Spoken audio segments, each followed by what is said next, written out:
Bonjour, bienvenue à cette nouvelle leçon de notre cours d'introduction à la programmation en Java. L'objectif de cette nouvelle leçon est de vous apprendre à organiser votre code en le modularisant à l'aide de vos propres fonctions. Les fonctions font partie des aspects de traitement, au même titre que les expressions et opérateurs et les structures de contrôle que nous avons vues précédemment. Les fonctions opèrent donc en règle générale sur des données, et en retour, les données vont influencer le déroulement de nos fonctions. Jusqu'à maintenant, les programmes que vous avez écrits étaient constitués d'une séquence linéaire d'instructions, sans organisation globale et sans partage des tâches répétées. Par exemple, si la tâche consistant à demander un nombre à l'utilisateur, comme le fait le code suivant, devait être exécutée plusieurs fois dans notre programme, par exemple pour demander une fois un nombre de points, une fois un temps, une fois un âge, que feriez-vous ? Vous pourriez être tenté de recopier le code autant de fois que nécessaire aux endroits appropriés, mais évidemment, ceci est une très mauvaise solution. Il ne faut jamais dupliquer de code en programmant, ne soyez pas tenté par le copier-coller, ce que vous voudriez recopier doit être mis dans une fonction. Pourquoi ne faut-il jamais dupliquer du code? Cela rend le programme inutilement long, difficile à comprendre et surtout difficile à maintenir. Il faudrait reporter chaque modification dans chacune des copies. C'est pour ça que tout bon langage de programmation fournit des moyens pour permettre la réutilisation de portions de programme. Et en Java, ça se fait en utilisant ce qu'on appelle des fonctions. Considérons par exemple le programme suivant. Ce programme commence par demander le nombre de points obtenus par un premier joueur, et vous pouvez constater qu'il utilise une boucle do while pour forcer l'utilisateur à entrer une valeur entre 0 et 100. Ensuite, le programme demande le temps utilisé par le premier joueur, qui sera cette fois-ci une valeur entre 1 et 60, et à partir du nombre de points et du temps, le programme calcule le score du premier joueur. Ensuite, le programme répète ces opérations pour un deuxième joueur. Il demande un nombre de points, un temps, et calcule le score du deuxième joueur. Finalement, le programme compare le score du premier joueur et le score du deuxième joueur pour afficher si c'est le premier joueur ou le deuxième qui a gagné. Vous pouvez constater que dans ce programme, le code qui consiste à demander un nombre de points, un temps et à calculer un score à partir du nombre de points et du temps est répété 2 fois dans le programme, une fois pour chacun des deux joueurs. Dans un cas comme celui-là, il faut utiliser une fonction pour éviter la duplication du code. Pour ceci, je vais tout d'abord mettre de côté le code qui m'intéresse, c'est-à-dire le code qui demande un nombre de points, un temps et qui calcule un score. Je vais mettre ce code à la fin du programme, mais avant la dernière accolade fermante. Je vais mettre ce code entre une accolade ouvrante et une accolade fermante. Ce code va constituer ce qu'on appelle le corps de ma future fonction. Ce corps, il va falloir le nommer. Je vais l'appeler ici saisie et calcul, ce qui permettra d'y faire référence dans le reste du programme. Et ça deviendra le nom de ma future fonction. Ma fonction doit fournir le score qu'elle aura calculé au reste du programme. Pour cela, je vais tout d'abord enlever les références au premier joueur, puisque ma fonction va être valable pour n'importe quel joueur. Et je vais rajouter à la fin de ma fonction le mot-clé return suivi de nom de la variable scoreJoueur pour indiquer que ma fonction doit renvoyer la valeur contenue dans la variable scoreJoueur. Ne vous inquiétez pas, nous verrons tout cela en détail dans la suite du cours. La variable scoreJoueur a été définie de type double.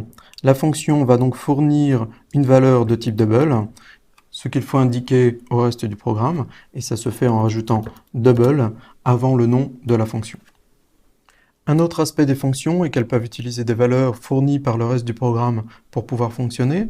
Notre fonction saisie et calcul est relativement simple et elle n'a pas besoin de telle valeur. Pour indiquer cela, il faut ajouter après le nom de la fonction une parenthèse ouvrante et une parenthèse fermante. Il me reste à rajouter le mot-clé statique au début de cette ligne pour une raison que nous verrons là dans la suite du cours. Et voilà, nous avons créé notre première fonction. Je vais maintenant utiliser ma fonction saisie et calcul pour demander un nombre de points, un temps et calculer le score du premier joueur. Donc pour ceci, je vais retourner à l'endroit où j'avais extrait le code que j'ai utilisé pour créer ma fonction, c'est-à-dire ici. Je vais déclarer une variable score joueur 1 que je vais initialiser en utilisant la valeur fournie par la fonction saisie et calcul.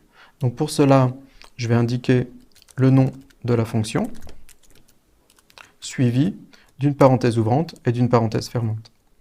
Cette instruction initialise donc la variable score joueur 1 à la valeur fournie par la fonction saisie et calcul, et cette utilisation de la fonction saisie et calcul s'appelle un appel à la fonction. Je peux faire exactement la même chose pour initialiser le score du deuxième joueur. Je peux remplacer tout ce code par un simple appel à ma fonction saisie et calcul.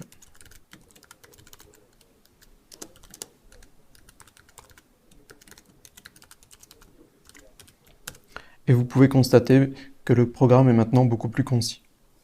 Créer la fonction saisie et calcul m'avait permis d'éviter de dupliquer du code, mais c'est aussi intéressant de créer une fonction pour pouvoir se concentrer sur un aspect un peu difficile du programme, comme par exemple ici, le calcul du score. Comme avant, je vais extraire le code qui m'intéresse, le mettre entre accolades. Ma nouvelle fonction va renvoyer le score du joueur, donc une valeur de type double. Je vais appeler ma nouvelle fonction tout simplement score, et pour l'instant, je vais suivre le nom de ma fonction par une parenthèse ouvrante et une parenthèse fermante. Comme avant, ma fonction va renvoyer le score du joueur, donc pour cela, je vais utiliser le mot-clé return. Mais la différence par rapport à avant est que cette fonction a besoin maintenant de la variable nb point et la variable temps. Donc dans ce cas, je vais rajouter ces variables entre les parenthèses ici, ce qui va constituer ce qu'on appelle les paramètres de la fonction. Comme avant, je vais retourner là où j'ai extrait le code pour créer ma fonction et appeler ma fonction à la place. Ça peut se faire par exemple ici. Je vais appeler ma fonction en lui fournissant les valeurs de la variable nb point et de la variable temps. Et ça se fait de cette façon-là. En résumé, j'ai d'abord identifié le code qui devait être mis dans une fonction. J'ai extrait ce code pour pouvoir créer ma nouvelle fonction que j'ai nommée.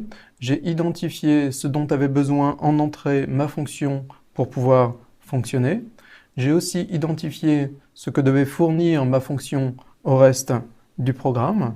Et maintenant, je peux remplacer la partie du code que j'ai extrait par un appel à ma fonction. Une fonction est donc une portion de programme réutilisable, comme la fonction saisie et calcul, ou importante en soi, comme la fonction score. Elle est caractérisée par un core, qui est la portion de programme réutilisée ou à mettre en évidence. Elle est aussi caractérisée par son nom, qui va permettre de faire référence à cette fonction. Elle peut avoir des paramètres, qui sont l'ensemble des variables extérieures à la fonction dont le core a besoin pour fonctionner. La fonction peut également renvoyer une valeur en retour, et cette valeur doit avoir un type. Et finalement, l'utilisation d'une fonction dans le reste du programme se nomme un appel à la fonction. Dans les langages uniquement orientés objet, comme c'est le cas de Java, le terme de méthode est généralement utilisé à la place de celui de fonction. À partir de maintenant, nous allons donc dire méthode plutôt que fonction. Une méthode a donc trois facettes.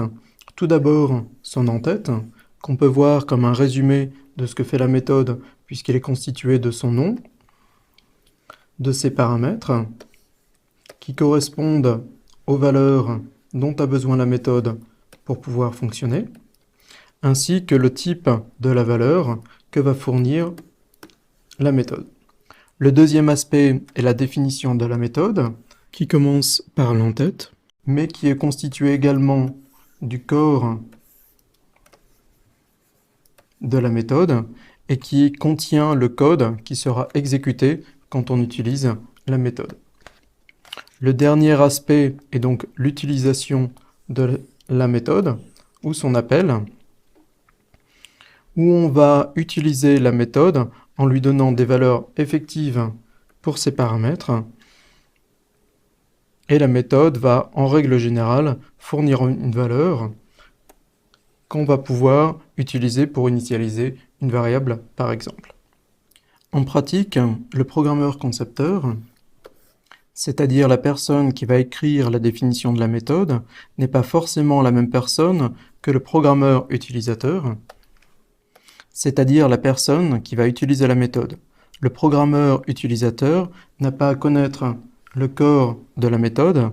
Tout ce dont il a besoin de connaître, c'est son en-tête pour pouvoir l'appeler. L'en-tête sert donc d'accord entre le programmeur utilisateur et le programmeur concepteur. En Java, on parle d'API pour Application Programming Interface, qui décrit les interfaces d'utilisation d'un ensemble de données.